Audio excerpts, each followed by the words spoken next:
ভারত পাকিস্তান শান্তি আলোচনায় চীন বনাম আমেরিকার ভূমিকা নিয়ে আজকের এই সংক্ষিপ্ত বিশ্লেষণ। তো ব্যাপারটা কি? অপারেশন সিন্দুর পর ভারত আর পাকিস্তানের মধ্যে যখন মারাত্মক টেনশন চলছে, তখন কে এসেছিল মধ্যস্থতা করতে? ডোনাল্ড ট্রাম্পের আমেরিকা তো আগে থেকেই ছিল, কিন্তু এখন চীনও বলছে আমরাই শান্তি এনেছি। কিন্তু সত্যিটা কি? প্রথমত চীনের দাবিটাই দেখুন। ওদের পররাষ্ট্রমন্ত্রী বলছেন বেইজিং নাকি শান্তি এনেছে, কিন্তু ব্যাপারটা হলো সেই একই চীন কিন্তু ভারতের আক্রমণের বিরুদ্ধে দুঃখ প্রকাশ করেছিল। এখন আপনারাই বলুন, একজন নিরপেক্ষ মধ্যস্থতাকারী কি এমন কথা বলে? দ্বিতীয়ত, চীনের আসল উদ্দেশ্য নিয়েও কিন্তু প্রশ্ন উঠছে। একটা আমেরিকান রিপোর্ট বলছে চীন তখন ভুয়ো খবর ছড়ানোর একটা ক্যাম্পেইন চালাচ্ছিল। আর সবচেয়ে বড় কথা কি জানেন? চীন হলো পাকিস্তানের সবচেয়ে বড় অস্ত্র সাপ্লায়ার।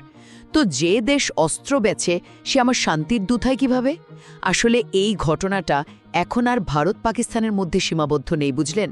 এটা হয়ে দাঁড়িয়েছে আমেরিকা, চীন আর ভারতের মধ্যে একটা পাওয়ার গেম, যেখানে প্রত্যেকেই নিজের মতো করে একটা গল্প শোনাতে চাইছে। সুতরাং কে আসল শান্তিদূত, সেই সত্যটা এখন আন্তর্জাতিক ক্ষমতার রাজনীতির আড়ালে চাপা পড়ে গেছে।